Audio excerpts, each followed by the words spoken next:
Hey guys, how's it going? So today I'd like to share my thoughts on whether I regret buying a Tesla and whether you should get one. So the answer is yes and no, and whether you should get one, it depends.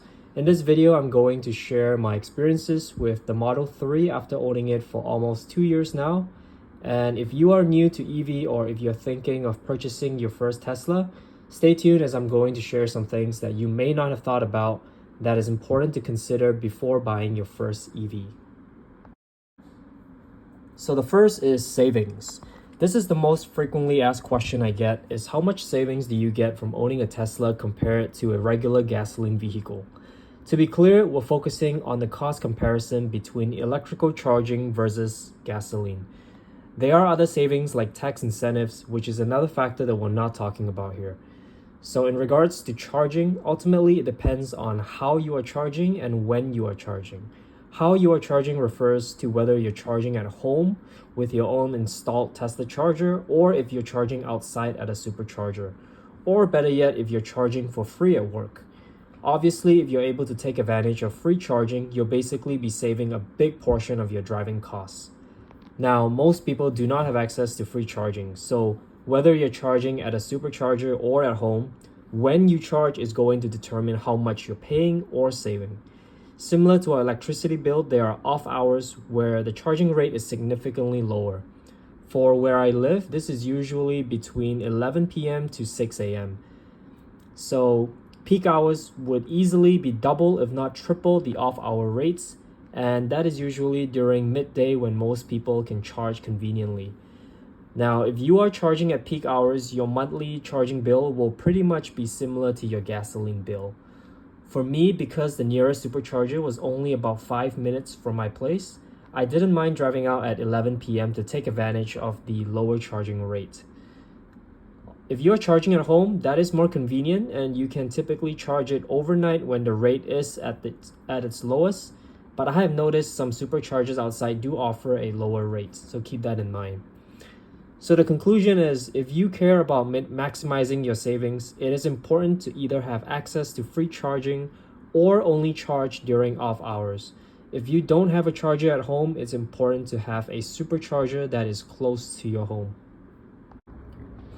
Alright, the second thing that you might want to consider is charging and drive range. So we're not going to cover the type of battery Tesla uses since they do make improvements over time. But the general rule of thumb for charging is to charge up to 80%. And this will preserve the battery health in the long run, and you should also avoid driving it below 20%. So this leaves you with technically about 60% of your total battery mileage on average. Now, what this means is that you will be charging more frequently than if you were to gas up your car. And that is why I can't stress it enough to consider your charging infrastructure before purchasing a Tesla.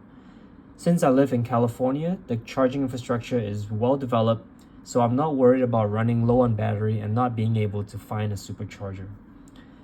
I frequently make 5-hour drives from San Francisco to LA, and there are many superchargers along the highway. Now, the good news is that Tesla's navigation system will plan out your route and notify you if you need to make a stop to charge if needed. If you are not too worried about costs, then I would highly recommend installing a charger at home, as this will make it a lot more convenient for you. You simply just charge it up at the end of the day. And another thing to consider is also how long your daily commutes are. If you're commuting over 1 to 2 hours daily, you'll likely need to charge up every other day. So it is crucial to have a charger at home or you end up just wasting a lot of time charging outside. Number 3, driving experience. If you're switching over from gasoline like I did, many of the features of an EV may seem unintuitive at first. For instance, single pedal drive felt really weird when I first tried it, but I immediately got used to it, and now I much prefer single pedal drive over 2-pedal. The instant acceleration is also really nice, not just for going fast, but it's smooth and it doesn't make a loud engine ramping noise like a gasoline car would. This is one of my favorite features with driving an EV, as it almost feels much more in sync with my actions. What I mean by that is that it accelerates immediately when I need it to without any delays. In terms of comfort, it's a pass, but definitely not a highlight feature for the car. The back seat actually doesn't feel very comfortable, and I've had many passengers sitting behind complain on how bumpy it feels, and I felt it myself. Overall, it definitely feels comfortable enough if you're driving or if you're the front passenger. If you have a bigger family, you might want to consider the Model Y or the Model X, since those are much bigger and they're known to be more comfortable overall. So in conclusion, the driving experience has been a net positive for me switching over from gasoline. But many of that is due to the cool and fun tech features that the car comes with, which brings me to my next point. Number 4, fun tech features. So think of Tesla as a software company instead of a car company. And that is one of the main reasons why their software is unrivaled and many years ahead of all the other EVs in the market. While Tesla lacks slightly in manufacturing quality, they more than compensate for that in their software. Tesla is constantly updating their software with new and better features, and sometimes even fun ones like a Christmas-themed car on your screen display during the month of December. I always discover something new every so often. For instance, I tried the voice command, "My butt is warm," the other day, and to my surprise, the car turned on my seat warmer. These are a few of the many fun features the car offers, but among them all, Tesla's full self-driving, or FSD, is one of the coolest we've experienced. In the modern age of AI, we hear a lot about self-driving cars, but it's not the same until you've been in one yourself.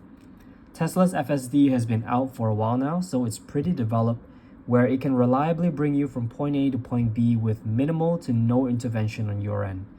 This has been most useful for me during my work commute or long road trips, since I can take my hands off the wheel and let FSD take me.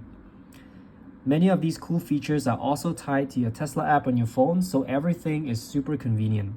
You can check the status of your car, tire pressure, location, or even preset the climate of your car. You can even monitor the security of your car surrounding whenever you need. So whether you're a techie or not, these are useful features that will probably come in handy when you need them to. And last but not least, maintenance. It's a breath of fresh air not having to worry about oil change, fuel system replacements, spark plugs, emission checks, and all that. With single pedal drive, you end up using your brakes a lot less, so you won't have to replace them as frequently either. The only caveat is the battery health. Like all batteries, it deteriorates over time, so after a few years, you will get less miles per charge. This can be quite inconvenient, but it's just what comes with all EVs. In conclusion, do I regret buying my Tesla? Absolutely not. It was one of my best purchases to date. Yes, in the past year and a half, I haven't had to perform a single maintenance on the car. With every major software release, some new features get introduced, the UI changes, and it feels like you're driving a new vehicle at times. I love the fun driving experience Tesla brings with its seamless software integration. And the only real improvement I wish Tesla made was improving their build quality, so the car is more comfortable overall. And that's it. Hope this video helped shed some light on whether it's worth getting a Tesla for yourself. If you like this video, please give it a thumbs up, as I help our channel out tremendously. Thank you for watching. Bye.